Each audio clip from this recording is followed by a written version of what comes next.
Merci beaucoup, frère Neville. Que le Seigneur te bénisse, mon frère. Bonjour, mes amis. Ça fait plaisir ce matin. C'est un privilège, ou plutôt un grand privilège, devrais-je dire, d'être de retour ici, au tabernacle, et d'avoir ce temps consacré à notre adoration matinale et à notre communion autour de la parole du Seigneur. Je crois qu'il a été dit une fois, « Je suis dans la joie quand on nous dit « Allons à la maison de l'Éternel ». Être de nouveau avec frère Neville et avec mes bons et précieux amis. Je pense qu'il fait un peu frais ou un peu chaud là-bas derrière. Et nous avons, je pense, quelques éventails dont vous pouvez vous servir avec vos mains, comme ceci. Si nous avons les éventails, à vous d'y associer le moteur, afin de les maintenir en mouvement. Ou nous en avions plusieurs par ici. Je pense qu'ils ont encore. Je vois des gens qui s'éventent avec des livres de chants et tout. Et c'est une des raisons pour lesquelles nous essayons d'avoir des réunions, c'est pour plus tard échapper à ces endroits qui sont chauds. Nous sommes donc, c'est pour cela que nous sommes ici ce matin, c'est pour éviter ces endroits. Et la seule chose qui puisse rendre cela possible, c'est le sang de notre Seigneur Jésus-Christ. C'est ce qui rend cela possible. Et j'étais très content d'entendre ce bon témoignage au sujet de l'Église et de la manière dont elle progresse dans sa marche avec le Seigneur et de la manière dont Dieu traite avec vous par des dons spirituels. Je suis vraiment très reconnaissant à Dieu de vos cœurs sincères avec lesquels il peut traiter. Et j'ai confiance qu'il vous gardera bien au milieu de ce chemin étroit et resserré, afin que vous ne vous en écartiez ni à droite ni à gauche. Et je tiens à remercier frère Colvin et sa fille, je crois, qui sont montés ici il y a quelques instants et qui ont chanté ce chant. Il n'y a pas de larmes au ciel. C'était merveilleux. J'ai vraiment aimé cela. Et la même chose qu'a dit frère Neville au sujet de lui et moi il y a des années. Je peux le dire de frère Colvin. Nous nous connaissons depuis des années. L'entendre chanter ces vieux chants évangéliques et le voir élever ses enfants dans la voix du Seigneur, cela remplit vraiment mon cœur de joie. Ça me réjouit de savoir que Dieu a encore des gens qui l'aiment et qui s'intéressent à lui. Et nous sommes reconnaissants pour cela. Maintenant, depuis mon retour, j'ai appris que beaucoup ont été baptisés dans la foi et nous en sommes très heureux. Je vois mon bon ami, frère Elmer Gaberhardt, là derrière. D'après ce que j'ai compris, il vient d'être baptisé dans la foi. Et j'en suis vraiment reconnaissant. Cela rend presque complète notre vieille équipe de chasseurs, là-bas au Kentucky. Il ne nous reste plus qu'à attraper le nombre autorisé, n'est-ce pas? Je me souviens, je sais que Rodney m'écoute dans la pièce du fond, s'il y est déjà, et voici Charlie, assis ici devant moi. Quand nous allions là-bas, les gars aimaient tous, eh bien, ce sont des écureuils. Ils en attrapaient quelques-uns en plus s'ils en trouvaient. Je leur avais parlé et leur avais dit que ce n'était pas bien. Ils sont donc maintenant, presque tout le groupe est converti. Et je me dis qu'il nous faudra simplement aller dans le comté voisin pour aussi les remettre dans la bonne voie là-bas. Ce serait bien. Ainsi, parfois, comme tout ministre, on jette un regard rétrospectif sur le chemin parcouru. Et on s'interroge au sujet des choses. On se demande si on a semé la semence. Beaucoup d'entre vous connaissent bien Johnny Pépin de Pomme d'Amérique. Eh bien, il y avait aussi un homme en Suède qui avait à peu près cette même réputation. Il plantait des fleurs. On dit que c'est pour cela qu'ils ont tant de jolies fleurs en Suède maintenant, parce qu'ils semaient des semences de fleurs partout où ils trouvaient un lopin de terre favorable à la croissance des semences. Il aimait les fleurs, alors il semait partout à la volée. Il n'est plus de ce monde, mais ces fleurs sont encore vivantes. Et une fois parties, laissées derrière nous des empreintes sur le sable du temps, des empreintes de pas que peut-être un autre, naviguant sur l'océan solennel de la vie, un malheureux frère naufragé, voyant cela, reprendra courage. Et c'est ce que nous aimons tous, voir que quelque chose que nous avons fait puisse profiter aux autres et qu'ils bénéficient de ce que nous avons fait. Il y a quelques jours, j'étais là à parler à mon fidèle ami qui est médecin ici en ville, le docteur Samader. Il a dit, « Comment ça va, Bill ?» J'ai dit, « Oh, assez bien, je pense, Doc. » J'ai dit, « Et toi ?» Il a dit, « Oh, j'ai beaucoup de patients. » Il a dit, « J'en ai reçu 15 pour des examens cet après-midi. » J'ai dit, « Eh bien, c'est bien, tant que ce ne sont que des examens et qu'on ne trouve rien d'anormal. » J'ai dit, « Tu sais, nous nous sommes mis à parler du temps où nous étions jeunes. » J'ai dit, « Eh bien, Doc, je ne sais vraiment pas combien de temps il me reste à vivre.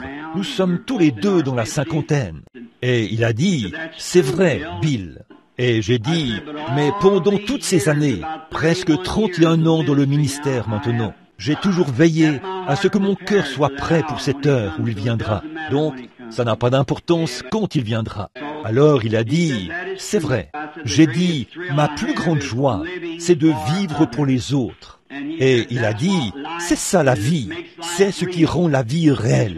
C'est quand ce n'est pas ce qu'on peut faire ou accomplir pour soi-même, mais ce qu'on peut faire pour les autres. Vous voyez, c'est à ce moment-là que vous vivez vraiment. Et s'il se trouve quelqu'un parmi nous qui ne l'a jamais fait, qui n'a jamais essayé de vivre pour quelqu'un d'autre, essayez de le faire et voyez combien la vie vous en apporte plus quand vous ne vivez pas pour ce que vous pouvez tirer de la vie pour vous-même, mais pour ce que vous pourrez apporter à quelqu'un d'autre dans la vie. Vous verrez que cela procure plus de bénédictions que les richesses ou quoi que ce soit qu'on puisse imaginer. C'est ce que vous pouvez faire pour quelqu'un d'autre, pour rendre les fardeaux de la vie. En fait, la vie en soi est un fardeau. Cela fera en sorte que ce soit un peu plus facile pour quelqu'un d'autre. Vous ne pouvez pas comprendre cette joie, à moins d'avoir essayé une fois de faire quelque chose pour quelqu'un d'autre. Ainsi donc, cela m'amène à penser à ces 31 ans, très bientôt, passés au service du Seigneur. Je me dis que de temps à autre, chaque homme pense au moment où il aura fait son dernier service, quand sa dernière heure sera venue, et il jette un regard rétrospectif sur le chemin pour voir ce qui était accompli, ce qui s'est passé. As-tu accompli quelque chose? Et si, je viens de le dire, ce qui compte, c'est ce que vous faites pour les autres. Je me demande souvent ce qu'il en sera quand j'arriverai à la fin de ma route. Et nous ne savons pas à quel moment cela arrivera. Aucun de nous ne le sait. C'est donc à cela que je pensais, et je passais en revue le sentier que j'ai parcouru au cours de ma vie. J'ai vu les différentes collines, les buissons de ronces, les pierres, les chemins difficiles, les sentiers faciles. Et ce que j'ai fait dans ces moments-là, un de ces jours, tout cela ressurgira à l'heure de mon départ. Et il en sera ainsi pour chacun de nous. Nous pouvons tous être certains de ça, que cela ressurgira devant chacun de nous quand viendra cette heure-là.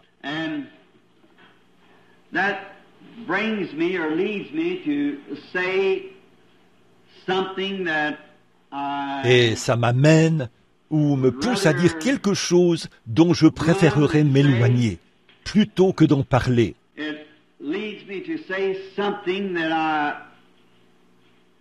Cela me conduit à dire quelque chose ça me brise complètement le cœur de le dire. Mais ce que je vais dire, je suis obligé de le dire. Je suis conscient que ceci est enregistré et que le monde entier l'entendra. Mais j'ai quitté le ministère pour une raison qui me désole et m'amène à devoir le quitter. Et peut-être que beaucoup d'entre vous l'ont appris. Je ferme mon bureau et tout, et je quitte le champ de mission. Je ne sais pas où notre Seigneur me conduira, et je n'ai aucun contrôle là-dessus, ou ce qu'il voudra que je fasse. Mais je pense à la fin de la route qui est devant moi. Down along life's journeys, I have made so many mistakes. J'ai commis tant d'erreurs sur le chemin de la vie, Sorry et de tout mon cœur, j'en suis vraiment désolé. Parce que, je suppose, être un humain, avoir des faiblesses et tout, amène une personne à faire des choses ou à dire des choses qui, et même à poser des actes contraires à ce qu'elle aurait souhaité. Mais, étant donné la faiblesse de l'être humain, eh bien, nous avons ces moments-là. Mais,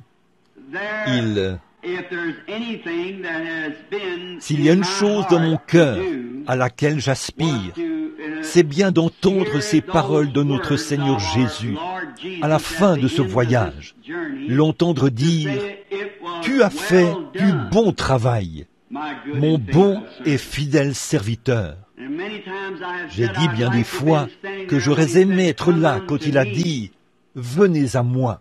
Mais mon désir, c'est de l'entendre dire « Bon travail ». En effet, je n'ai pas entendu cette voix originelle qui a dit, à l'époque où on rédigeait la Bible, « Venez à moi ». Mais je désire vraiment l'entendre dire « Bon travail ». Et s'il y a une chose que j'ai toujours voulu être, et que dans mon cœur je désire être, c'est d'être un véritable serviteur de Jésus-Christ, mon Seigneur et Sauveur. Je veux que mon témoignage soit pur, clair et net, en ce sens que j'ai tenu ferme et que malgré toutes mes erreurs, je l'ai aimé de tout mon cœur. Et je le fais ce matin de tout mon cœur.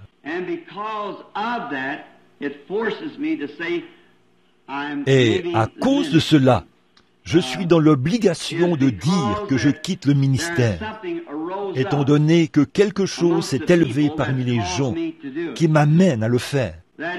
C'est-à-dire qu'on m'a sorti de mon rang de ministre ou de frère, et on m'appelle Jésus-Christ. Et donc on m'appelle, cela ferait de moi un antichrist. Et je préférerais rencontrer Dieu comme un lâche, plutôt que de le rencontrer comme un antichrist qui prendrait sa place. Il y a quelques années, j'en avais entendu parler et j'avais cru que c'était une blague. Puis j'ai rencontré quelques frères, mais je ne vois aucun d'eux à la réunion ce matin. 2 ou 3 d'entre eux, une fois au cours d'un voyage de pêche, et ils ont abordé le sujet avec moi en ces termes. « Frère Branham, n'êtes-vous pas le Messie oint, le Christ ?» Et j'ai passé les bras autour des épaules des 2 frères, ou de chacun d'eux. Et j'ai dit, frère, bien que j'ai essayé d'être un véritable serviteur de Christ, je ne voudrais pas que vous disiez une chose pareille. Et si jamais on disait ça de moi, je quitterais le champ de mission avec la conscience tranquille. Et vous qui le faites, vous seriez tenu responsable de chaque âme que j'aurais pu sauver pendant cette période-là. Voyez, pour m'avoir fait quitter le champ de mission, et je pensais que c'était réglé. J'en ai encore entendu parler quelquefois, mais ce n'était pas de cette ampleur. Mais l'autre jour, au Canada, un frère m'a montré une inscription sur une petite fiche qu'il avait dans la poche, qui disait « William Branham est notre Seigneur ». Et il baptisait au nom de William Branham. Et un précieux, si c'était un ennemi, si c'était mon ennemi, j'aurais su que c'était une blague. Mais un précieux frère bien-aimé est venu me confesser ses péchés et ses torts et me faire sa profession de foi, parce qu'il croit que je suis Jésus-Christ. J'ai chez moi des lettres et j'ai reçu des appels de Chicago et de différents endroits. On me demande si je crois à ce dogme. Toutes sortes de lettres sont arrivées ces derniers jours et j'ai reçu des appels de différents endroits. Des gens qui disaient que j'étais Christ. Mes frères, c'est un mensonge horrible, infâme et impie. C'est du diable. Vous voyez, je suis votre frère. Eh bien, cela ferait fuir n'importe qui du champ de mission. Cela ferait que toute personne qui aime Christ fuit la chose même. Il n'y a pas longtemps, je me suis approché du Seigneur quand j'avais entendu cela pour la première fois, il y a environ un an. Je me suis donc approché du Seigneur et il m'a donné le passage de l'Écriture où Jean avait paru et s'était mis à prêcher, et qu'il n'y avait pas eu de prophète sur la terre depuis bien des années, au point que ils étaient tous stupéfaits dans leur cœur, pensant que Jean était peut-être le Messie. Et donc, quant à Jean, ils sont allés le lui demander, et il a dit qu'il ne l'était pas. Vous pouvez lire cela dans Luc, chapitre 3, verset 15. Ainsi donc, mais ça s'est en quelque sorte calmé, et j'ai donc laissé tomber. Mais quand on en est arrivé à ceci, alors j'ai su qu'il fallait faire quelque chose. Et voici ce que je dis. Pour ce qui est des visions ou de l'ange du Seigneur qui est apparu près du fleuve, si c'est ici mon dernier message ou la dernière chose que j'ai à dire à l'Église ou au monde, tout cela, c'est la vérité. Pour ce qui est de l'ange du Seigneur, à maintes reprises, j'ai gardé silence quand les gens m'ont appelé prophète, parce que dans le Testament en anglais, un prophète n'est qu'un prédicateur, quelqu'un qui prophétise, qui annonce la parole, et ainsi de suite. Ça, je pouvais le supporter, parce qu'on pouvait en quelque sorte passer outre, mais de là à se faire appeler le Christ oint, ou quelque chose de ce genre, c'en était trop pour moi. Donc, je ne pouvais vraiment pas le supporter. Ainsi donc, environ, je suis venu, après avoir terminé les réunions au Canada, j'ai découvert que tout au nord, parmi les Esquimaux ou les Indiens qui habitent là-haut, cette chose s'était glissée parmi eux. Cela m'a donc complètement démoli. Et la partie de chasse que j'avais prévue depuis si longtemps, je ne pouvais plus la faire. J'avais peur d'avoir un accident de chasse, si vous comprenez ce que je veux dire. J'étais tout tremblant, pire qu'en ce moment où je me tiens ici. Et je ne pouvais vraiment pas supporter ça, voir 31 ans de ministère se retrouver ainsi dans le caniveau du diable. Dans le « que dira-t-on quand je serai parti ?» Voilà sa situation. C'est exactement ce qu'il en était. Et toute l'influence que j'ai eue sur les gens. Vous pouvez donc imaginer la suite. Je serais un antichrist. Je n'en pouvais tout simplement plus. Je me suis dit, je préfère mourir ici, dans les bois, par exemple, en tombant sur mon fusil, ou quelque chose de ce genre, plutôt que de... Et j'ai vu que Puis j'ai pensé à mon petit Joseph, et tout, qu'il faut élever. Je n'étais pas du tout en état de chasser. Alors, j'ai quitté les bois, et je suis rentré à la maison. Et pendant 8 ou 10 jours, j'étais tout bouleversé. J'étais dans un tel état que je pensais que j'étais en train de perdre la tête, et j'ai simplement demandé à tout le monde de rester loin de moi et de me laisser seul, parce que j'étais dans un tel état de nervosité, tout bouleversé et complètement démoli. Et je me posais des questions. Si c'était venu de l'un de mes ennemis, ce ne serait pas grave. Je n'aurais simplement ri et j'aurais continué mon chemin. Mais que ça vienne de précieux frères, de précieuses sœurs, c'est ça qui me fait de la peine. Et j'ai dit, Seigneur, le grand, c'en est trop pour moi. Il ne me reste plus qu'à me retirer et laisser ça entre tes mains. Je ne vois rien d'autre à faire. Il y a quelques soirs, en guise de confirmation, j'ai eu une visitation du Seigneur. Et j'ai vu des gens précieux dorloter un serpent qui était jaune et noir. Il me parlait juste là. Et ce reptile m'a mordu à la jambe. Mais mon sang était si riche que ça n'a eu aucun effet sur moi. Quand j'ai regardé, la morsure était à un endroit où j'avais déjà été mordu par le passé. Je me suis retourné rapidement et j'ai tiré sur ce reptile à l'aide d'un fusil. Ça l'a touché au beau milieu de son corps. Et un frère a dit, je me suis retourné pour tirer sur la tête du reptile à l'aide de mon fusil. Et il m'a dit, ne fais pas ça, prends simplement ce bâton qui est là près de toi. Et quand je me suis tourné pour prendre le bâton, il s'est faufilé dans l'eau. C'était juste une petite flaque d'eau. J'ai dit, eh bien maintenant, ça ne pourra plus faire de mal encore très longtemps, puisque je crois que le frère est conscient, les frères, de ce qui arriverait.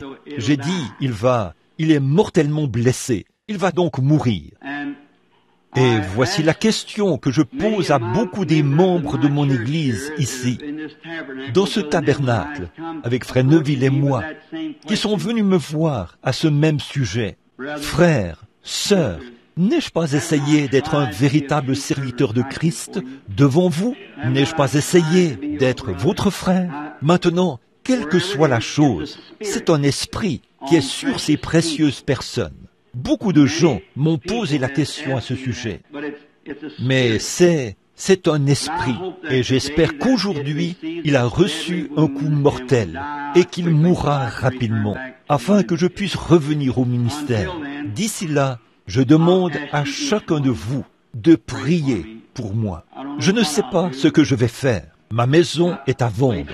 Je n'en peux plus. Si je reste dans les environs, je vais devenir complètement fou. Et je vous demande de prier pour moi. Et souvenez-vous, si jamais vous m'avez cru, si jamais vous avez cru que je suis un serviteur de Christ, souvenez-vous, c'est une erreur, c'est faux. Ainsi dit le Seigneur, c'est faux. N'ayez rien à voir avec ça. Je suis votre frère. Courbons la tête. Père céleste, ma chair tremble, mes mains se contractent, mes orteils sont recroquevillés dans mes souliers. Ô Dieu, sois miséricordieux. Qu'ai-je fait, Seigneur, pour mériter ceci? Je te prie, Seigneur, de faire preuve d'une grande miséricorde envers moi et envers tous. Et là-bas, puissent ces précieux bien-aimés frères voir leur erreur et se rendre compte de ce qu'ils ont fait. Seigneur, cette chose qui a brisé le cœur de leur frère est non seulement celui du frère, mais aussi celui de notre Sauveur, notre Père céleste. Je te prie de pardonner nos erreurs, Seigneur. Que le sang sacré de Christ unisse maintenant nos êtres, Seigneur. Et béni soit le lien qui unit nos cœurs dans l'amour chrétien et la communion. Ô Dieu, puisse l'ennemi qui s'est approché de nos frères et de nos sœurs puisse-t-il recevoir une blessure mortelle qui mettra fin à son existence. Puisse-t-il purement et simplement mourir, Seigneur. Quand tu le feras, Père, je retournerai sur le champ de mission. Mais d'ici là, Seigneur, je suis ton serviteur, au cœur brisé, qui attend. C'est au-delà de tout ce que je peux faire. Avec des larmes, des pleurs et des supplications, j'ai essayé de toutes mes forces, Seigneur. Tu connais mon cœur, d'arrêter ça avant que ça n'aille aussi loin. Mais c'est aller au-delà de tout ce que je pourrais faire. Alors, Père, je remets ça entre tes mains, ici sur cette chaire, où j'ai prêché pendant toutes ces années. Je remets ça entre tes mains. Maintenant, occupe-toi de cela, Père, à ta propre manière divine. Et quand tout sera fini et que tout sera réglé, alors ton serviteur reviendra. D'ici là, j'attendrai de recevoir une réponse de toi, Seigneur. Bénis-nous maintenant et donne-nous une glorieuse réunion aujourd'hui. En effet, nous ne sommes pas ici uniquement pour cela, mais c'est juste pour mettre cela au clair publiquement, devant le monde entier. C'est afin qu'ils sachent, Père, que je t'aime, que je te crois et que j'ai pris position pour toi et que je le veux. Si je dois partir, Seigneur, que je parte avec un cœur pur et ce véritable témoignage que je t'ai cru et que j'ai mis ma confiance en toi. Accorde-le, et je te louerai, et nous te rendrons gloire d'âge en âge. Par Jésus-Christ. Amen. Maintenant, dans les Écritures, ouvrons la Bible et prenons-le. J'ai pensé que ce serait une bonne chose ce matin, si Frère Neville n'y voit pas d'inconvénient, de simplement continuer pendant quelques instants dans... que je n'entende plus jamais parler de cela parmi vous. Priez simplement et ne laissez pas cela entrer. Barrez la voie à cela. Voyez, j'ai 52 ans, mais je me dis que si jamais Dieu m'épargne et qu'il me reste encore un peu de temps à vivre, je veux consacrer chaque instant de ce temps à Christ. Donc, souvenez-vous, je quitte parce que je suis poussé à le faire. Maintenant, dans le livre de l'Apocalypse, chapitre 4, où nous nous sommes arrêtés l'autre jour, lorsque nous en faisions l'étude, Apocalypse, chapitre 4, je crois, dans la dernière partie du verset, du chapitre. Eh bien, combien aime l'Apocalypse? Merveilleux. Bon, je pense que nous nous sommes arrêtés au chapitre 5. 5, n'est-ce pas? Nous nous sommes arrêtés au chapitre 4, les 4 êtres vivants. Maintenant, abordons la parole, en oubliant ces choses du passé. Dieu notre Père veut nous aider maintenant, alors que nous sommes nerveux, mais nous abordons la parole. Oublions ce qui est du passé, nous courons vers le but de la vocation céleste. La vocation céleste du ministère pour être un serviteur de Christ. Donne-nous la parole ce matin et nourris nos âmes affamées, car nous désirons ardemment, Seigneur, et attendons la précieuse onction du Saint-Esprit.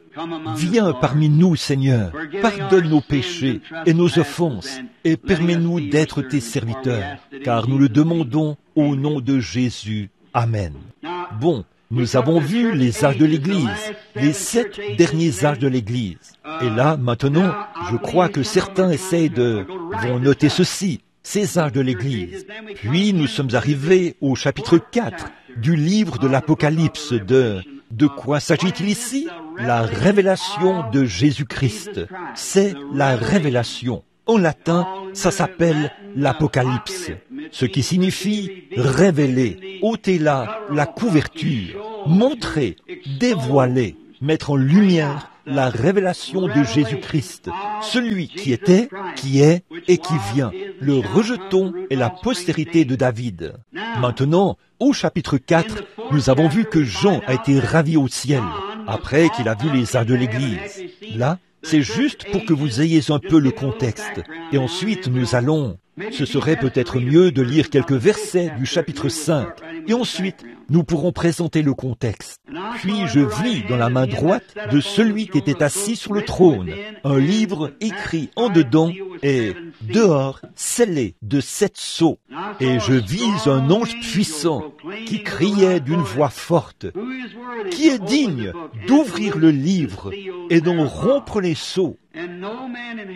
Et personne dans le ciel, ni sur la terre, ni sous la terre, ne put ouvrir le livre ni le regarder.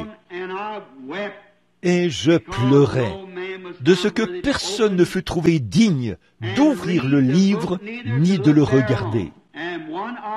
Et l'un des vieillards me dit, « Ne pleure point, voici le lion de la tribu de Juda, le rejeton de David, a vaincu pour ouvrir le livre et ses 7 sceaux. Et je vis au milieu du trône et 4 êtres vivants, et au milieu des vieillards, un agneau qui était là comme immolé. Il avait 7 cornes et 7 yeux, qui sont les 7 esprits de Dieu envoyés par toute la terre. Il vint et il prit le livre de la main droite de celui qui était assis sur le trône. Là, ce sont les 7 premiers versets. Bon, maintenant, au chapitre 3 de l'Apocalypse, nous avons vu la fin de l'âge de l'Église, qui s'est terminé par l'âge de Laodicée, l'âge de l'Église tiède. Et nous avons vu que tout juste après cela, Jean a été ravi en esprit et est monté au ciel. Là, il a vu les choses qui étaient, qui devaient arriver, et les choses qui avaient été. Maintenant, nous voyons que l'Église ne paraît plus qu'au chapitre 19 de l'Apocalypse, où elle revient avec son Seigneur, glorieuse et lavée dans le sang. Bon, par rapport à cette dernière citation, en guise de petite remise en contexte pour bien établir où Jean se trouve maintenant, nous avons vu que dans le dernier message, j'y ai rapidement jeté un coup d'œil hier, sur une partie du contexte dont j'avais parlé. Jean a été transporté au ciel et il a vu ces choses. J'ai remarqué que là, il m'avait donné une révélation que, vous savez, après sa résurrection, beaucoup étaient avec lui. Et certains ont dit, qu'arrivera-t-il à cet homme qui est couché sur ton sein, Jean? Jésus s'est retourné et a dit, que t'importe si je veux qu'il demeure jusqu'à ce que je vienne? Alors, il n'a jamais. De là est née une doctrine. Voyez-vous combien c'est facile de commencer une doctrine? Il s'est propagé une doctrine selon laquelle Jean ne mourrait pas avant d'avoir vu la venue de Jésus, ou avant la seconde venue. La Bible dit qu'une doctrine était née de cela. Cependant, Jésus ne l'a jamais dit ainsi. Il a dit, « Que t'importe si je veux qu'il demeure jusqu'à ce que je vienne ?» Bon, nous voyons qu'il était élevé dans les cieux et qu'il a vu ce qui arriverait de ce moment-là jusqu'à la venue du Seigneur, comme s'il avait été physiquement présent et qu'il avait vu tout cela arriver. Jean lui-même n'a pas vécu. Il a vécu jusqu'à l'âge de 90 ans et quelques. Puis il est mort de mort naturelle, le seul de tous les apôtres, après être revenu de son exil sur l'île de Patmos. Maintenant, il y a un point frappant que j'aimerais, je pense qu'on a enlevé le tableau, mais j'aimerais insister un peu là-dessus avant d'aborder ce point vital. Oh, c'est glorieux! C'est un chapitre merveilleux, merveilleux. Et le chapitre qui vient tout juste après commence par l'ouverture de ces sceaux. Oh là là! Et ensuite, nous devons nous déplacer de là et aller à différents endroits dans la Bible pour trouver ces sceaux quand ils s'ouvrent et ce qu'en sont les mystères. Oh, que c'est glorieux! C'est tout simplement riche en vitamines spirituelles. Maintenant, nous voyons que l'une des choses les plus frappantes sur laquelle j'aimerais attirer votre attention, c'était ces êtres vivants. On retrouve dans la dernière partie du chapitre 4 que Jean a vu et qui veillaient sur l'arche de l'Alliance. Vous souvenez-vous qu'ils étaient positionnés exactement comme Israël dans sa marche? Ils avaient, maintenant là, il y avait un visage d'être vivant. Et nous avons vu que ces êtres n'étaient ni des anges, ni des hommes. Ils étaient des chérubins. Nous les avons trouvés dans l'Ancien Testament, auprès de l'arche. Nous les trouvons dans le Nouveau Testament. Et ces chérubins qui gardent le propitiatoire, nous les retrouvons une fois de plus à la venue du Seigneur. Le propitiatoire que personne ne pouvait approcher, à moins qu'il se trouve là une expiation pour ces personnes. Le seul moyen par lequel le sanctuaire, lorsqu'il était aspergé de sang, alors il devenait un propitiatoire. Mais quand le sang en était ôté, il devenait alors un trône de jugement. Et, oh là là, personne ne pourrait supporter les jugements de Dieu. La seule chose que nous pouvons rechercher, c'est la miséricorde, pas le jugement, pas la justice. Nous ne pouvons pas approcher sa justice, parce que, dans sa justice, il doit tenir sa parole. Et tenir sa parole, c'est le jour où vous en mangerez, ce jour-là, vous mourrez. Qui donc voudrait la justice? Je ne veux pas la justice, je demande la miséricorde. Oh, que la miséricorde de Dieu et le propitiatoire est aspergé.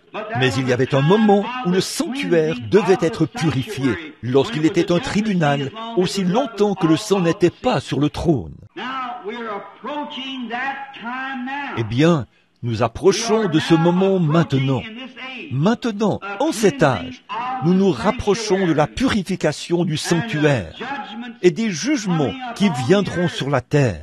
Voyez, tant que le sang est là, Dieu ne peut pas détruire la terre. Tant que le sang est là, personne n'est un pécheur aux yeux de Dieu. Tout le monde est juste parce qu'il y a une expiation pour tout le monde. Mais si vous refusez cette expiation et que vous n'entrez pas dans sa présence, alors vous êtes un pécheur. Vous êtes au-delà de la portée de cette miséricorde. Et là, vous vous êtes jugé vous-même. Mais maintenant, pendant qu'il y a de la miséricorde, mais quand vient le moment de la purification du sanctuaire, le sang est ôté du propitiatoire. Et là, la colère de Dieu tombe sur la terre. Oh là là, que Dieu soit miséricordieux envers nous, afin que nous ne soyons pas trouvés en ce jour-là sans la miséricorde de Dieu. Maintenant, nous voyons ici, je vais en quelque sorte essayer de spiritualiser cela ici, ou de vous le dessiner à la main, que le camp d'Israël comportait 4 coins. On plaçait l'arche au centre, et aux 4 côtés de la tente, il y avait 3 tribus d'Israël. Et 3 fois 4 font 12, ou plutôt 4 fois 3 font 12. Et chaque groupe de 3 avait un chef, et chaque chef de tribu, l'un d'eux était Ruben. Il campait toujours au sud. il était la tête d'homme. Éphraïm était à l'ouest, avec 3 tribus. Il était le bœuf. Puis à l'est se trouvait Juda, qui est le lion. Et au nord, il y avait Dan, qui était l'aigle. Maintenant, remarquez, vous souvenez-vous d'eux? Vous vous en souvenez très bien. Comment nous les avions dessinés? L'aigle, le bœuf, l'homme et le lion.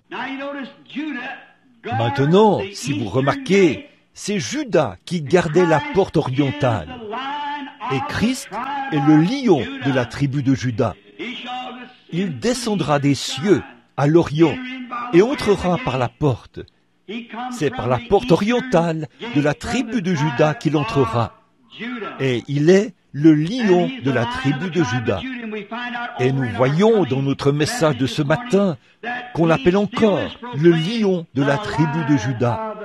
Le rejeton, le commencement même de David. David était le roi éternellement, et Christ sera assis sur le trône de David dans le millénium. Il est le roi éternel.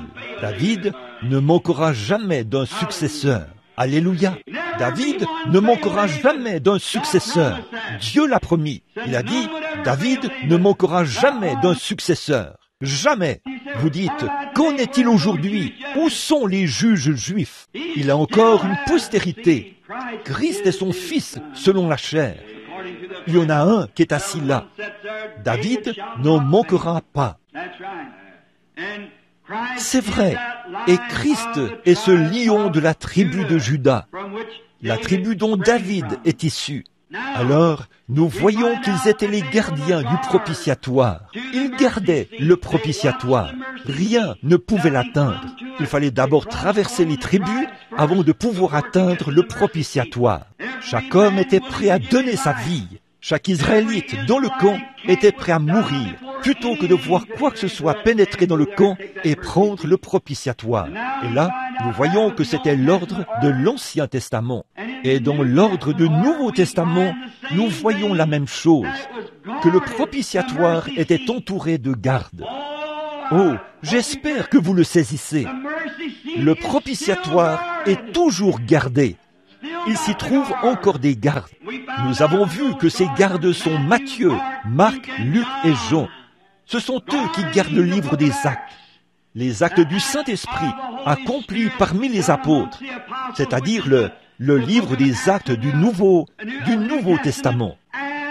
Et Matthieu, Marc, Luc et Jean, ces 4 qui ont écrit les évangiles, assurent tous la garde du propitiatoire pour montrer que c'est Dieu, le Saint-Esprit, aujourd'hui. Chacune de ces écritures, Matthieu, Marc, Luc et Jean, confirmera, chacun en ce qui le concerne, le véritable évangile du Seigneur Jésus-Christ et les actes du Saint-Esprit. Ainsi, quand nous allons au-delà de cela, alors ce n'est plus ça, mais cela confirme le véritable message. Comme nous le voyons dans Actes 2:38, où il est dit « Repentez-vous et soyez baptisés au nom de Jésus-Christ pour le pardon de vos péchés. » Et aujourd'hui, ils ont adopté le nom de Père, Fils et Saint-Esprit pour leur baptême. Il n'y a aucun passage de l'Écriture pour appuyer ça. Ça n'a aucun fondement. Il n'y a rien qui puisse garder ça. Rien du tout. Vous dites, Matthieu l'a dit. Matthieu en a assuré la garde. Matthieu 28, 1:18 dit de quelle manière arriva la naissance de Jésus-Christ.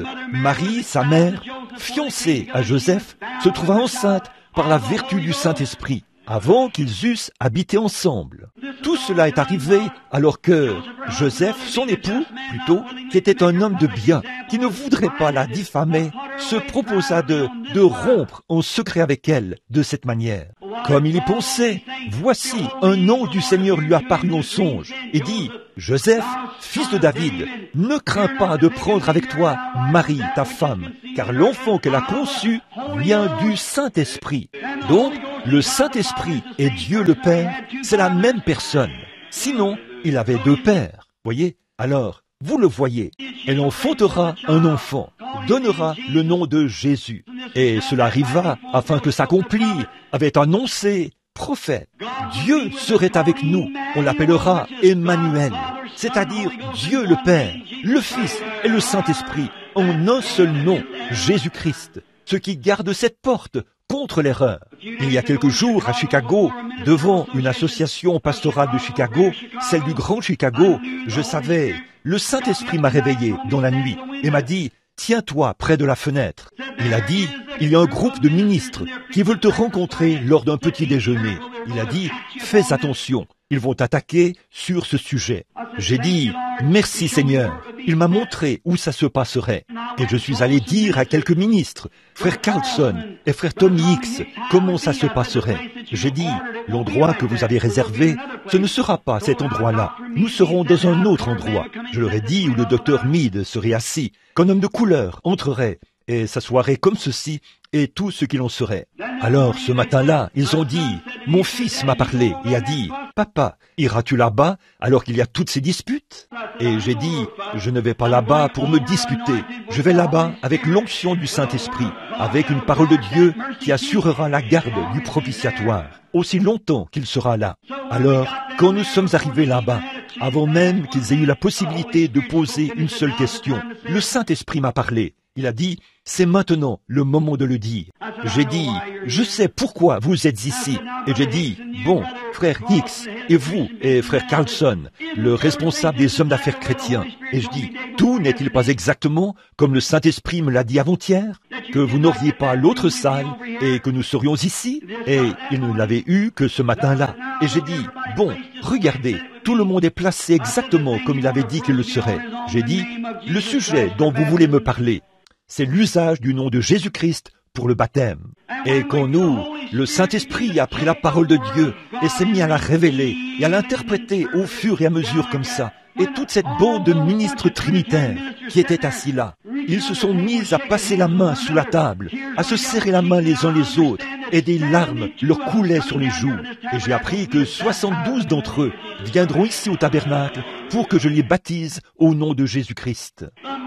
Le propitiatoire est gardé. Voyez, le Saint-Esprit garde le propitiatoire. Nous devons garder cela tel quel, que cette parole de Dieu, ces grands messagers, Matthieu, Marc, Luc et Jean, sont là à appuyer chaque acte du Nouveau Testament.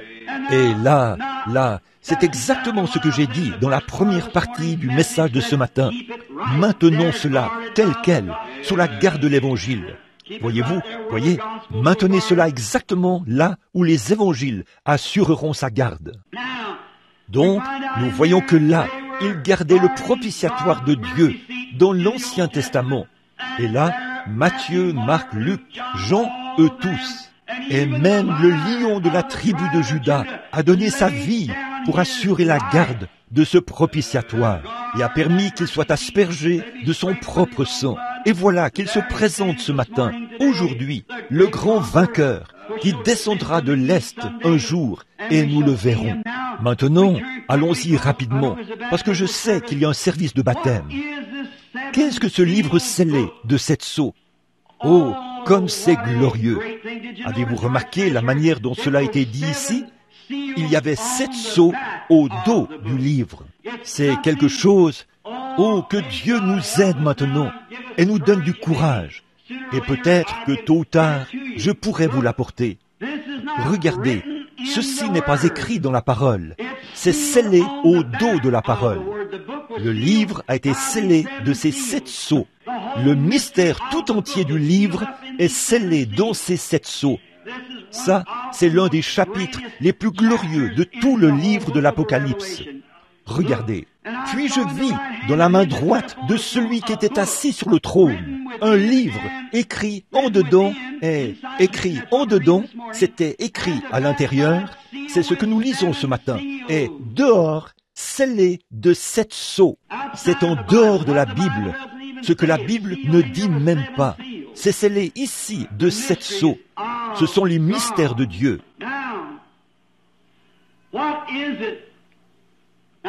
Maintenant, qu'est-ce que c'est?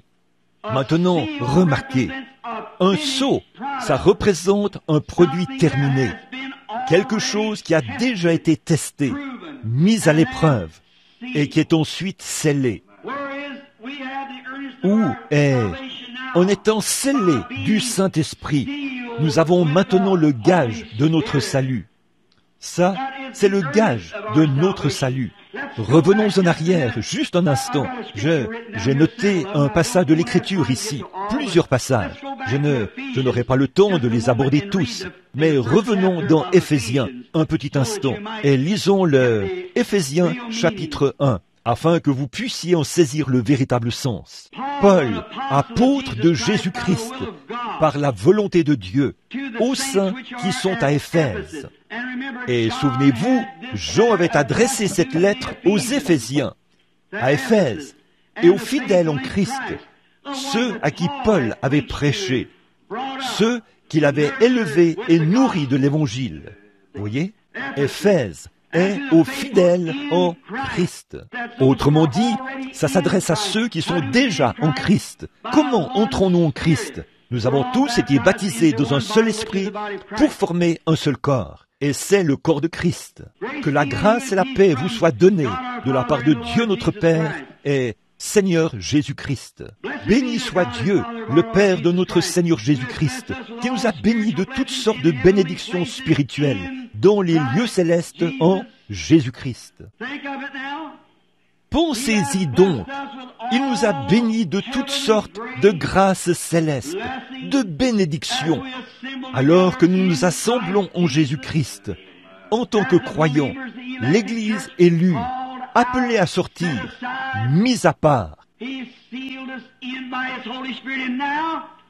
Il nous y a scellés par son Saint-Esprit. Et maintenant, il nous révèle toutes les choses qui sont à venir et qui nous attendent. Maintenant, nous en sommes aux 7 sceaux. En lui, Dieu nous a élus avant la fondation du monde, pour que nous soyons saints et irrépréhensibles, nous ayant prédestinés dans son amour à être ses enfants d'adoption par Jésus-Christ, selon son propre bon plaisir. Quelle merveilleuse pensée! Continuons à lire encore un instant. Je veux aller là, au verset 12, 13 et 14, en particulier, afin que nous servions à la louange de sa gloire, nous qui d'avance avons espéré en lui. En lui, vous aussi, après avoir entendu la parole de la vérité et l'évangile de votre salut, en lui, vous avez cru. Vous avez été scellés par le Saint-Esprit qui avait été promis. Après avoir cru, ô mon frère Baptiste, comment pouvez-vous dire que ceci n'est pas vrai? Vous dites qu'on reçoit le Saint-Esprit au moment où on croit? Il est dit, après avoir cru, vous avez été scellés par le Saint-Esprit qui avait été promis. Remarquez, lequel est un gage de notre héritage pour la rédemption de ceux que Dieu s'est acquis à la louange de sa gloire. Maintenant, nous voyons qu'un sceau signifie que pour Dieu, c'est une chose achevée, c'est déjà réglé. Et chaque croyant a été scellé de cette promesse dès le commencement. Parce qu'avant la fondation du monde, nous étions prédestinés à être des fils d'adoption, avant même que le monde commence. Oh, quelle belle espérance! Cela nous donne un repos sûr et solide, une ancre de l'âme qui n'est pas ballottée ici et là, mais qui est ancrée en Christ, une espérance sûre. Nous ayons prédestinés, avant la fondation du monde, à être des fils d'adoption par Jésus-Christ. Oh, comme c'est merveilleux! J'aime ça. C'est une œuvre achevée pour Dieu. Maintenant, je vais vous citer un autre passage de l'Écriture. Tous ceux qu'il a connus d'avance, il les a appelés. Tous ceux qu'il a appelés, il les a justifiés. Tous ceux qu'il a justifiés, il les a glorifiés.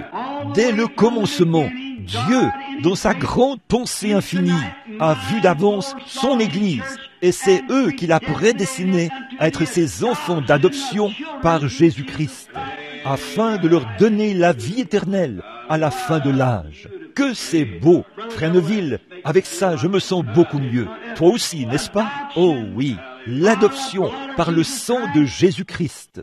Maintenant, remarquez, là, on continue. Bon, nous savons que c'est mené à terre. Nous avons été prédestinés avec l'agneau. Le Saint-Esprit est notre sceau. Le gage signifie qu'il y a plus à venir. Nous n'en avons maintenant que le gage. Le gage, c'est seulement l'acompte. Oh, que c'est beau! Seulement l'acompte qui garde cela, qui garantit cela, qui ancre cela, afin que personne d'autre ne puisse y toucher.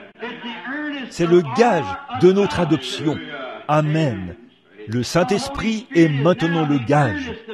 Dieu dans nos cœurs. Scellé. L'adoption des fils. Nous attendons au bout du chemin. Les fils et les filles de Dieu. Prenons en vitesse un autre passage de l'Écriture que j'ai inscrit ici sur la page suivante. Romains 8, 22. Que je trouve magnifique. Bon, hier, en étudiant, j'ai noté quelques passages de l'Écriture auxquels j'aimerais me référer. Nous savons que, jusqu'à ce jour, la création tout entière soupire et souffre les douleurs de l'enfantement.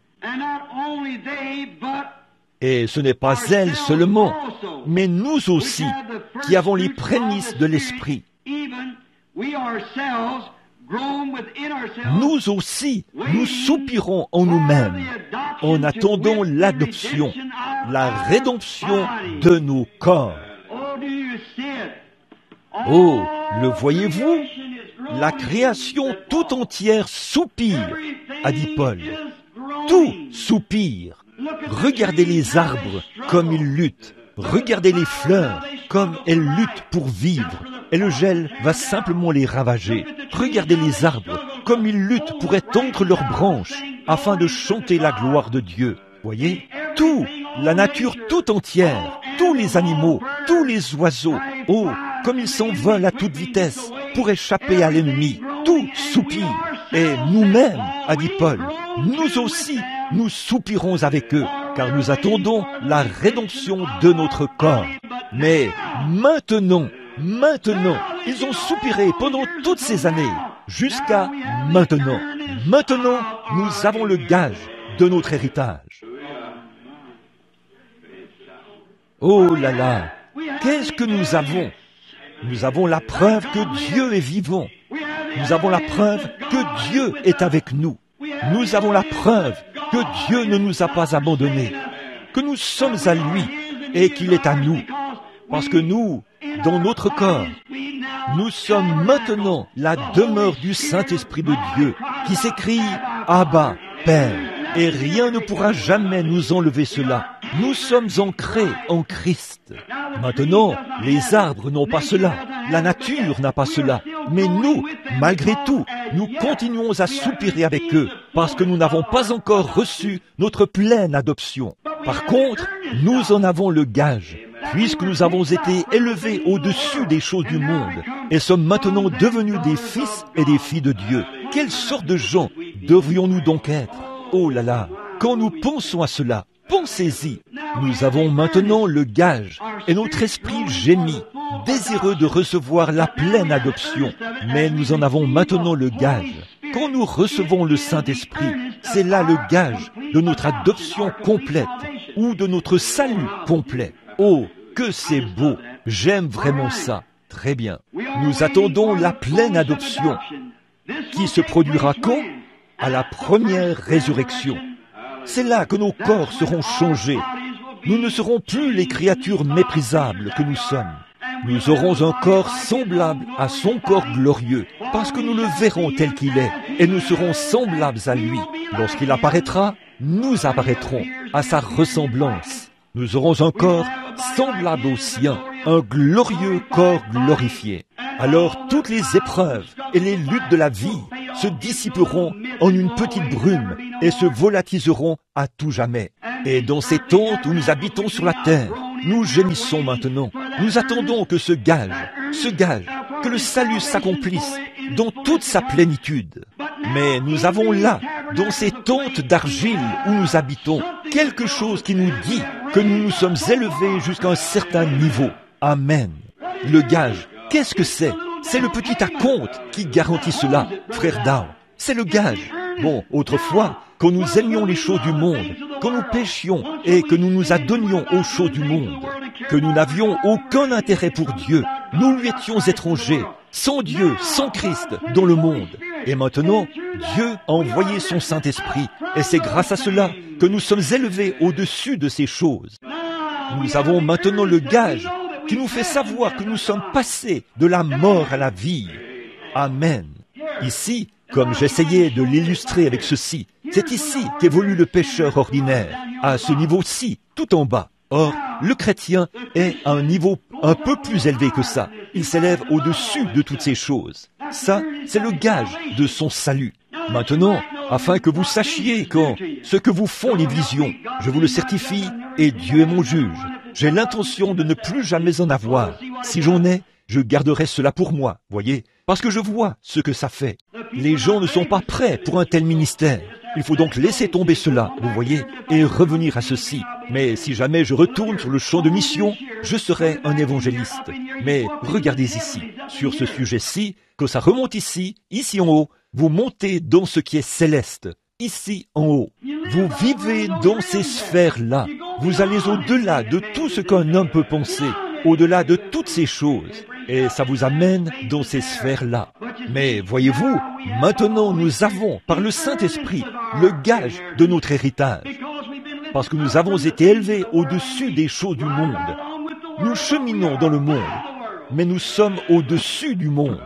Oh, frère Neville, que Dieu soit miséricordieux et qu'il accorde à l'Église du Dieu vivant, quand nous en arrivons au point où nous pensons que l'Église, une belle Église, que nous essayons de rivaliser avec les choses du monde. Nous essayons d'avoir une meilleure équipe de basketball que la leur. Il nous faut avoir un meilleur bâtiment. Il nous faut avoir un meilleur jeu de loto. Il nous faut avoir un meilleur ceci et cela ou cela. Eh bien, comment pouvons-nous faire une comparaison entre cela et l'éclat et le scintillement du monde? Nous ne sommes pas... L'Évangile n'est pas une chose qui scintille. Il rayonne. Il y a une différence entre un scintillement et un rayonnement. Vous voyez, nous passons notre temps, comme je l'ai dit, à déplacer un cadavre d'une morgue à l'autre, à changer de membre et des choses comme ça. Eh bien, à quoi cela nous sert-il?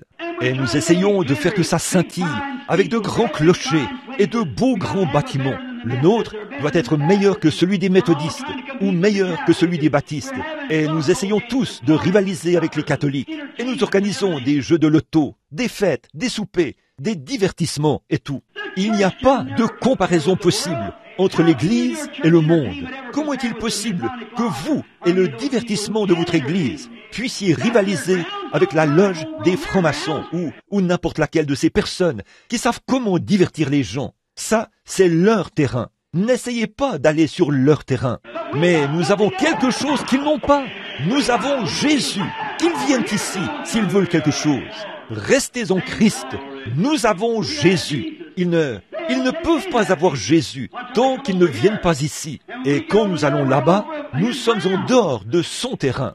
Ne cherchez pas à briller. Rayonnez. Et si vous ne pouvez pas rayonner, vous devez le laisser rayonner à travers vous. Voyez? Le petit ver luisant, lui, ne luit pas parce qu'il veut luire. C'est parce qu'il luit bel et bien. Il y a quelque chose en lui qui luit. C'est en lui, c'est son être qui le fait. Il y a en lui quelque chose qui le fait luire. Eh bien, c'est pareil avec le Saint-Esprit. Nous n'avons pas à être étranges, à être différents, à être quelque chose de plus. Lâchez prise et menez une vie simple et laissez simplement Dieu vivre à travers vous. Cela rayonnera pour l'Évangile. Voyez, pas scintiller. Le scintillement, ça amène les singes à sauter sur des choses comme ça. Tout ce qui brille. Vous savez, ils sont toujours pour attraper quelque chose qui brille. Mais le rayonnement, c'est la douceur et délicate gentillesse du Saint-Esprit. Maintenant, nous attendons cette résurrection. Eh bien maintenant, est-ce que vous comprenez? Dites Amen si vous comprenez ce que je veux dire par le gage. Nous savons que nous sommes passés de la mort à la vie parce que nous avons été élevés. Nous ne sommes pas élevés en nous-mêmes, mais élevés au-dessus des choses du monde, en ce que nous aimons tout le monde. Dieu nous aime, et nous le savons. Nous regardons nos vies, et nous voyons que ça, c'est le Saint-Esprit, parce que nous ne nous intéressons plus aux choses du monde. Voyez, voilà, tant que vous aimez le monde ou les choses du monde, alors l'amour de Dieu n'est pas encore en vous, voyez. Mais tant que vous êtes au-dessus de cela, alors vous savez que vous avez votre héritage, voyez. Vous êtes en route vers votre pleine rédemption. Et maintenant, cela ne viendra pas, voyez-vous, tant que nous n'aurons pas tout d'abord, nous devons voir Jésus. Et quand il viendra, alors nous aurons un corps comme son corps et nous deviendrons semblables à lui. Très bien. Maintenant, nous voyons que quelque chose a été perdu ici, parce que la Bible dit, et dans le livre ici, que nous avons été rachetés. De quoi avons-nous été rachetés? Quelque chose que nous avons dû perdre. Pour être rachetés, il faut que quelque chose nous ait rachetés et ramenés. Et tout l'héritage que nous avions a été racheté et ramené. Alors, il y a certainement quelque chose que nous avions autrefois et que nous n'avons plus maintenant. Mais cet agneau est venu pour racheter cela. Voyez, nous avions quelque chose que nous avons perdu. Maintenant, remarquez, qu'avions-nous perdu? Eh bien, il avait été donné à Adam d'avoir la vie éternelle. Tant qu'il mangeait de l'arbre, il avait la vie éternelle. Et nous remarquons aussi qu'Adam était il avait hérité de la terre. Il était comme un dieu amateur sur la terre. La terre lui appartenait. Tout avait été remis entre ses mains. Il pouvait en faire ce qu'il voulait. Il lui avait donné un nom et une appellation, et il en faisait ce qu'il voulait. Il était vraiment un fils de Dieu. Maintenant, dans la chute, Adam a perdu le titre de propriété. Il l'a perdu au profit de Satan. Satan s'est emparé du titre de propriété. Adam a fait preuve d'une grande paresse et il n'a pas racheté ses droits, car il ne pouvait pas les racheter. Mais Satan, qui n'en est pas le propriétaire légitime, mais il le possède. Il est le Dieu de cette terre. La Bible dit, il possède cela. Pas vraiment parce qu'il l'a obtenu de façon légitime, mais il possède cela. Là, vous saisissez? Satan possède cela. Il le tient dans sa main. La mort est dans sa main. La terre est dans sa main. Le monde lui appartient. Chaque nation lui appartient. Il gouverne et contrôle le monde entier. Et tout dans le monde. C'est ce que Satan fait. Mais, Dieu merci, nous ne sommes pas de ce monde. Voyez? Donc, voilà, c'est ça. Voyez? Et nous sommes, je ne veux pas dire l'Église. Il ne contrôle pas l'Église. Il ne contrôle que le monde. Il a dit que c'était à lui et qu'il est le Dieu de ce monde. Jésus a dit qu'il l'était. Et il l'est. Il est le Dieu de cette terre. Il a aveuglé les yeux des gens. Le Dieu de cette terre. Il est le Dieu du ciel. Ainsi donc, il n'en est pas le propriétaire légitime. Il n'en est pas le propriétaire. Mais il a perdu Adam a perdu le titre de propriété de cela, de ceci, de tout ce que nous possédions, la vie éternelle et la terre, qui est notre héritage. Jésus a dit dans Matthieu 5, « Heureux les débonnaires, car ils hériteront la terre. » Voyez? Eh bien, nous ne la possédons pas en ce moment. Et regardez, ni Adam, ni aucune de ses postérités ne la possédait. La postérité d'Adam a absolument tout perdu. Elle aussi, il ne s'agit pas de la postérité d'Adam. Peu importe combien nous essayons d'embellir ce monde, et combien nous essayons de bâtir de belles grandes maisons et tout, cela n'appartient toujours pas à la postérité d'Adam. Non, monsieur. Cela n'appartient pas à la postérité d'Adam. Non, monsieur, parce que Satan s'en est emparé au complet. C'est vrai, car Adam l'a perdu. Maintenant, oh là là, oui, il y a tant à dire là-dessus. Je ne veux pas prendre trop de temps maintenant pour que nous en ayons pour le service de baptême.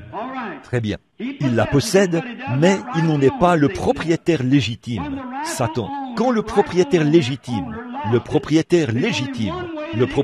l'avait perdu, il n'y avait qu'un seul moyen de la racheter. Et pour cela, il fallait un proche parent. C'était le seul qui pouvait légitimement la racheter. Et bien sûr, ce proche parent nous a été donné dans la naissance virginale de Jésus-Christ. Maintenant, je veux dire quelque chose ici. La première chose à laquelle nous voulons retourner, c'est, si nous retournons ici, dans l'Ancien Testament, je crois que je l'ai noté ici quelque part, Lévitique 25. Vous qui prenez des notes, dans Lévitique 25, 23 à 24, on peut y lire les lois du rachat. Pour racheter quoi que ce soit, tout un homme, quand Dieu a donné à Israël à partager le pays, par l'entremise de Josué. Chaque tribu et chaque famille a reçu un territoire. C'était leur possession dont les enfants héritaient. Bon, si cet homme devenait pauvre et perdait quelque chose au profit d'un autre homme, le seul moyen de racheter cela, c'était de passer par un proche parent. Mais finalement, cela devait être restitué.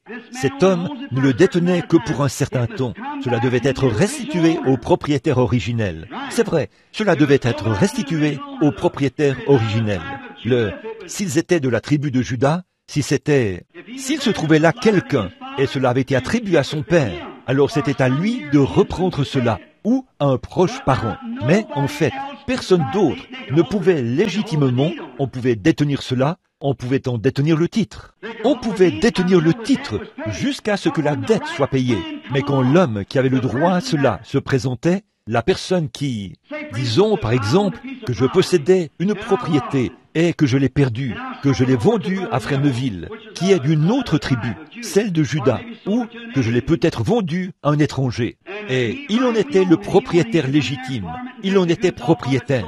Il pouvait y entrer, cultiver la terre et en recueillir les produits, et tout. Mais en réalité, il n'était que le détenteur du titre. Il ne pouvait pas en être le propriétaire. C'était une loi en Israël. Maintenant, lisez dans Lévitique 25, et vous verrez qu'il ne pouvait pas en être le propriétaire légitime. Il n'en était que le détenteur. Eh bien, disons par exemple que mon fils voudrait, Billy qui est là derrière, voudrait venir acheter ce terrain. Eh bien, alors, si c'est un étranger, ou Fresneville, ou une autre personne qui en était propriétaire, où on détenait le titre de propriété. Là, puisque la personne est mon proche parent, ou qu'on a une relation de sang, l'autre personne ne pouvait plus continuer de le détenir. Non, monsieur, il devait le céder une fois que le prix était payé. Oui, monsieur, dès qu'il lui aurait versé, disons, 25 000 $ pour la propriété. Eh bien, disons que frère Tony venait dire, « Frère Neville, je vais acheter la propriété de frère Branham. » Il ne pourrait pas le faire. Frère Neville dirait, « Non, monsieur, je ne veux pas la vendre. » Eh bien, combien donneriez-vous pour cela? 25 000 $. Eh bien, je vous donnerai 35 000 $. Je vous donnerai tel et tel montant. Peu importe ce que vous voulez me donner. Je ne veux pas la vendre. Je vais la garder. Mais Billy Paul pourrait se présenter là et dire, « Je veux la propriété de mon père. Voici vos 25 000 $. Il serait obligé de céder. C'est vrai, parce que c'était une loi. Oh, alléluia! J'espère que vous, les chrétiens, vous voyez cela. Nous sommes le sel de la terre. Dieu a donné cela à ses fils. Il nous a donné la juridiction sur toute la nature, sur tous les animaux, sur toute vie, partout. Mais Adam, notre Père, l'a perdu au profit de Satan. Mais à qui cela revient-il? Au propriétaire légitime, à Dieu qui l'a créé. Amen. Ce n'est pas étonnant que Jean ait dit qu'il a pleuré amèrement, car il ne pouvait trouver aucun homme qui était digne de la racheter. Il fallait que ce soit un homme qui en soit digne. Jean a dit, « J'ai pleuré amèrement, de ce que personne n'a pu prendre le livre, ni le regarder, ni en rompre les sceaux. » Il a dit, pas personne dans le ciel, personne sur la terre, personne sous la terre, personne nulle part. Personne. Là, il n'a jamais manqué d'égard envers les anges. Souvenez-vous, cette terre n'a pas été donnée aux anges. C'est l'héritage de l'homme. Gabriel en était digne, c'est certain. Quelqu'un d'autre l'était. Michel aurait pu l'être. Pas en tant que... Il aurait peut-être été trouvé digne de le faire. Mais aucun homme n'en était digne. Voyez? Et Jean a pleuré bruyamment. Quelqu'un a dit, c'est parce qu'il ne s'est pas trouvé digne. Ce n'est pas ça. Jean était sous l'influence du Saint-Esprit. Il ne pouvait pas commettre une telle erreur. Mais il n'était pas le seul à ne pas être digne. Il ne pouvait trouver personne qui soit digne. Alors, juste à ce moment-là, il a dit, un des vieillards s'est avancé, ou un ange puissant, et a dit, ne pleure point, car le lion de la tribu de Juda, Amen, le rejeton de David, il a vaincu. Amen. Il a conquis, autrement dit. Il est digne de prendre le livre. Amen. Souvenez-vous que jusque-là, il ne l'avait pas encore vu. Pourquoi? Il était assis sur un trône là-bas, sur le trône de Dieu. Il était à l'intérieur du sanctuaire. Il ne l'avait pas encore vu jusque-là. Alors Jean s'attendait à voir un lion s'avancer. Mais il a vu un agneau. Voilà, mes frères, c'est par la douceur, par la gentillesse, par le Saint-Esprit que nous vainquons. Non pas par un grand et puissant géant intellectuel, mais par celui qui peut s'humilier. C'est cet homme-là qui vainc, un homme que l'on peut maltraiter et qui, malgré tout, demeure un serviteur de Christ. Voilà un vainqueur. Donc il a dit, il a vaincu, et il est digne de prendre le livre, de l'ouvrir et d'en rompre les sceaux. Eh bien, nous verrons plus tard, peut-être pas aujourd'hui, ce que ces 7 sceaux contiennent, ce qu'ils ont produit. Maintenant, parlons un peu du rachat. Avant que cette personne puisse racheter, il faut tout d'abord qu'elle en soit digne. Il faut qu'elle soit la personne appropriée. Ainsi donc, cela s'est accompli à la naissance de Jésus-Christ, puisque c'était une naissance virginale. Car il était Dieu lui-même, fait homme. Il était Dieu dans la chair humaine. Il fallait en être digne, et le sang virginal de Jésus-Christ l'a rendu digne. Maintenant, nous voyons que, si vous voulez prendre le passage de l'Écriture qui en parle, c'est dans 1 Pierre 1, 18 à 20. Si vous notez les passages de l'Écriture, il fallait en être digne, et il l'était, parce qu'il avait revêtu la forme de l'homme. Il est devenu homme.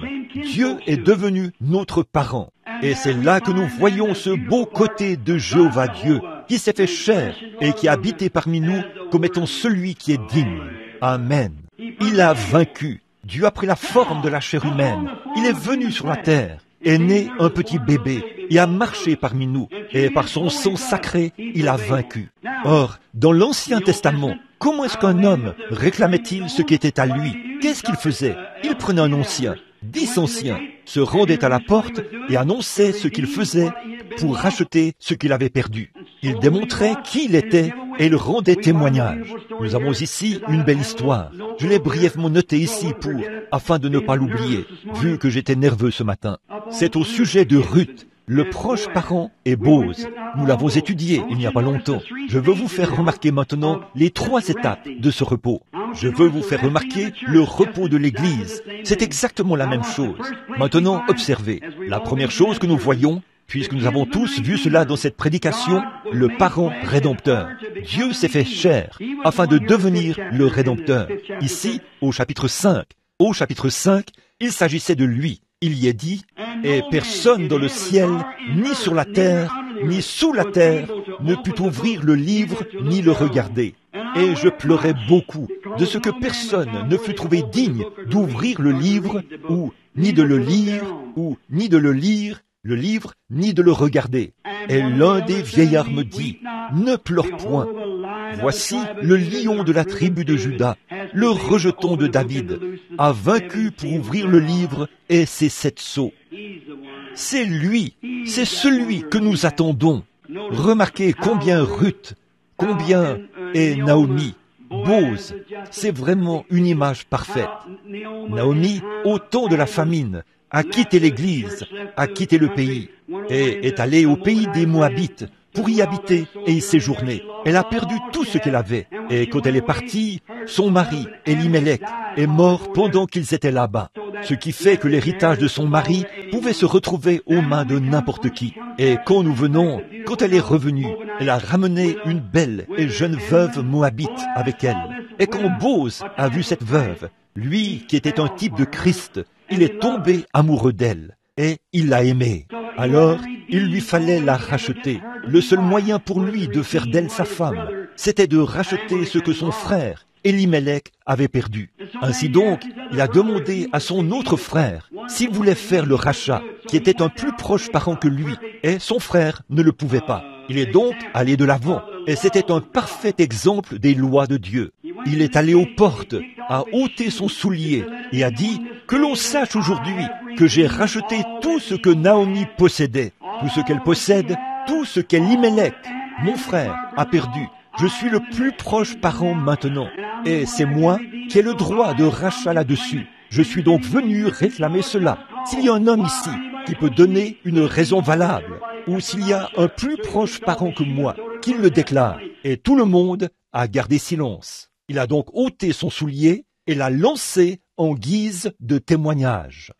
J'ai racheté tout ce que notre frère Elimelech possédait. Pourquoi? Il était un parent. Il était un parent rédempteur. Oh, comme c'est beau! C'est une si belle histoire. Et puis, pendant tout ce temps, Ruth se reposait et attendait de savoir comment cela finirait. Puis, il est revenu. Personne ne pouvait témoigner contre cela. Il est revenu et a pris Naomi, et a pris Ruth, la ravissante Moabite, et ils se sont mariés et ont vécu sur cette propriété. Quelle belle histoire! Ruth a dû passer par 3 étapes. Ruth qui prend une décision, il lui fallait déterminer si elle prendrait la décision ou pas de retourner dans cette patrie, exactement comme l'Église.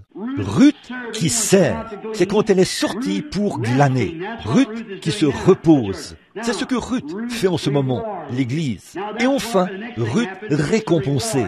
Bon, c'est là que, ou plutôt, c'est la prochaine chose qui se produira. La récompense de l'Église.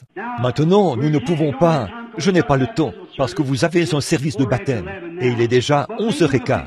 Mais peut-être qu'on reprendra ça dimanche prochain, ou un autre dimanche dans le futur, si le Seigneur le veut. Et j'aimerais prendre ce qui est ici, dans la suite, pour présenter ce que sont ces 7 cornes, et ces 7 yeux, et précisément ces 7 sceaux, 7 ministères, 7 anges de l'Église, 7 étoiles, oh, juste ces quelques. Et tout relier cela juste ici. Oui, monsieur, il fallait être trouvé digne. Jésus est donc digne. À son retour, nous profiterons pleinement de toutes les bénédictions de la rédemption. Les débonnaires hériteront la terre. Les hommes et les femmes seront de nouveau des fils et des filles de Dieu. Et ce sera le début de la grande période du millénium. Comme c'est beau. Et cet ange puissant criait d'une voix forte, « Qui est digne? Qui est capable de faire ceci ?» Et là, le vieillard a dit, « Ne pleure pas, car le lion de la tribu de Juda, il est digne, et il a vaincu. » Et il a pris le livre, l'a ouvert, et on a rompu les sceaux. Il n'a pas dit ce qui leur est arrivé par la suite. Quand nous arriverons à ces 7 sceaux qui seront ouverts tout au long de la Bible, observez ce qui s'est passé. C'est ici même, dans ce livre scellé de 7 sceaux, que nous commençons maintenant, que se trouve le mystère entier de toutes les bénédictions rattachées à la rédemption de Dieu. Souvenez-vous, il est l'agneau, c'est lui seul qui l'a racheté. Et souvenez-vous, c'est scellé au dos du livre. Ce n'est pas écrit à l'intérieur, c'est scellé au dos, et ce n'est pas écrit à l'intérieur. Il était le seul qui pouvait même ouvrir le livre, ou révéler le livre, ou révéler les sceaux. Le seul qui pouvait le faire. Donc ceci, c'est une chose. Les gens peuvent se disputer par rapport à ce qui est contenu ici, à l'intérieur, au sujet de ce qu'il en est. Mais c'est lui qui l'interprète divinement. Mais ici, au dos, personne ne peut le faire. Cela lui revient, à lui et lui seul. Et il est celui qui peut révéler ces 7 mystères. Et notez que tout cela porte sur la rédemption, comment l'Église a été rachetée et ce qu'il en est du rachat. Oh, aimons-le simplement de tout notre cœur. Faisons tout ce que nous pouvons. Un certain écrivain écrivait une histoire, juste avant de terminer et de remettre la réunion à Fresneville. Aimez-vous l'Apocalypse? Oh, j'aime vraiment ça. Nous n'en avons vu que 3 versets ce matin, mais nous y reviendrons. Remarquez, nous avons juste... Un écrivain écrivait un livre au sujet d'une jeune fille qui cherchait à trouver Dieu. Et bien des fois, quand nous allons à la recherche de Dieu et que nous cherchons Dieu, si Dieu était partout et que vous, il avait un très grand, eh bien, s'il était assis sur un grand trône ici quelque part, alors tout le monde croirait en Dieu. Si Dieu était assis sur un grand trône ici quelque part, disons par exemple, il trône dans cette ville-ci, il est ici. Voici Dieu, et vous allez à sa rencontre, il peut juste... Et les choses changent comme ça. Eh bien, tout le monde croirait en lui. Alors la foi serait inutile. Nous n'aurions alors pas besoin d'avoir la moindre foi, voyez-vous, ce serait réglé. C'est ainsi que l'on sera dans le millénium. Mais en ce moment, il appelle, essaie de trouver ceux qui... Tout semble mystérieux et sombre, et vous ne savez pas comment vous y prendre. mais par la foi, nous le croyons. Nous croyons. C'est la raison d'être de ceci. Vous comprenez ça, frère Elmer? Voyez, Bon, si Dieu était assis là, sur un trône, on dirait, eh bien, le voici, le voilà, voici Dieu, il habite là-bas, à un certain endroit, on va y aller. Et on dirait, cher monsieur Dieu, voudrais-tu faire ceci? Oui, je vais le faire. Psst, et ce serait fait, voyez? Eh bien, évidemment, ça, c'est Dieu, tu vois? Oh, ça, on voit bien. Alors, il n'y aurait pas besoin. La foi serait vaine. La foi ne sert à rien quand on est absolument certain. Et si chaque personne dans ce monde était un chrétien, et si tout le monde était un chrétien rempli de l'esprit, eh bien, nous n'aurions plus besoin de foi. Nous n'aurions pas besoin de foi du tout. Et la foi, c'est la chose même par laquelle nous sommes sauvés. La foi, c'est pour cette raison qu'il faut nécessairement que certains soient en désaccord là-dessus, pour que nous puissions mettre notre foi en action. Vous comprenez maintenant? Il faut que le côté opposé existe. Voyez, il faut que la femme mauvaise existe pour que la vraie femme soit mise en valeur. Voyez, il faut que le mensonge existe pour que la vérité se démontre avec certitude et qu'elle brille de tout son éclat. Si tout était la vérité deviendrait quelque chose de très banal. Voyez, mais voyez-vous, c'est quelque chose de noble, c'est quelque chose d'authentique. À ce moment-là, la vérité, la foi est tout. Donc, nous y voilà. Alors, nous devons avoir ces choses, le pour et le contre. C'est ce qui arrive. Vous devez avoir de bons jours pour vous faire apprécier, ou de mauvais jours pour vous faire apprécier les bons jours. Vous devez goûter un peu à la maladie pour vous faire apprécier une bonne santé. Voyez? Et vous devez avoir vos vallées pour vous faire apprécier le sommet des montagnes. Et puis, un de ces jours, alors tout sera sommet de montagne, tout sera santé, tout sera Dieu. Tout sera joie. Simplement, il y aura des joies sans fin. Mais d'ici là, voyez, nous devons avoir ce pour et ce contre. Maintenant, que tous ceux qui comprennent cela disent Amen. Cette fille disait qu'elle cherchait à trouver Dieu partout où elle allait. Elle allait à cette église-ci, cette église-là, ou que sais-je encore. Mais elle n'arrivait pas à le trouver. Et une fois, sur le chemin, elle a vu. Il y avait sur le chemin un vieil homme, un petit homme. Et sur le dos, il transportait toute une grande cathédrale. Il avançait sur le chemin. Elle a dit, « Oh, brave homme !» Elle a dit, « Oh, que vous êtes gentil !» a-t-elle dit. « Mais vous transportez tout ça sur votre dos !» a-t-elle dit. « Ça va vous écraser !» Il a dit, « Non, ça ne m'écrasera pas. » Et a ajouté, « Car je suis le rocher sur lequel elle est bâtie. » C'est lui. Prions. Ô rocher des âges, je suis si heureux de chevaucher à l'intérieur de la cathédrale, sachant que nous nous reposons sur le rocher. Oh, ce rocher, il a dit, ce n'est pas plus lourd que du papier. Et alors que le rocher avance rapidement avec cela, les jolies cloches se mettent à carillonner à l'intérieur. Ô rocher des âges, cache-nous dans ta miséricorde. Transporte-nous sur le chemin et sur le fleuve de la vie, afin que notre cœur soit rempli de joie et de louanges qui tintent en ton honneur tout le long du chemin. Nous te remercions pour la visitation du Saint-Esprit dont la parole ce matin, alors qu'il est venu et a rendu la parole si réelle pour nous. Pardonne-nous nos manquements et tout ce que nous avons fait ou dit de mal. Pardonne-nous cela. Aide-nous à être de meilleurs chrétiens, ô Dieu notre Père. Nous te prions afin que ta miséricorde repose sur nous. Ma demande, Seigneur, si c'est ta volonté, c'est que nous puissions très vite revenir pour terminer ces chapitres-ci et prendre ces 7 sceaux. Nous attendons avec impatience, Seigneur, à ce moment où tu nous permettras de le faire. Et Père, ici même, dans notre petite église, nous te prions de nous l'accorder pour que nous puissions comprendre ces grandes choses de Dieu, pas parce que nous le méritons, Seigneur, mais parce que notre cœur a famé le désir ardemment. Nous te prions de l'accorder. Nous prions pour notre frère Neville, Seigneur, notre fidèle pasteur envoyé de Dieu. Nous prions pour lui, afin que tu l'aides et le bénisses, lui et sa douce petite épouse, cette jolie petite femme et ses jeunes enfants. Nous prions pour tous les administrateurs, les diacres et tous ceux qui fréquentent cette église, non seulement pour les nôtres, mais pour les autres et tous ceux qui invoquent ton nom. Je prie pour mes amis d'un bout à l'autre du pays. Une annonce de dernière seconde, et les voilà présents. Père, je te remercie vraiment pour cela. Je te prie de hâter le jour où Jésus viendra et où nous serons tous rassemblés où il n'y aura plus ni jour, ni nuit, ni de temps, puisque cela se sera fondu dans l'éternité, et que nous pourrons tous être ensemble pour toujours. Accorde-le, Seigneur. Et s'il y en a ici ce matin, Seigneur, qui ne te connaissent pas comme leur sauveur, puisse-il avoir le désir de connaître cet agneau qui tient le livre du mystère scellé de cette sceau dans sa main.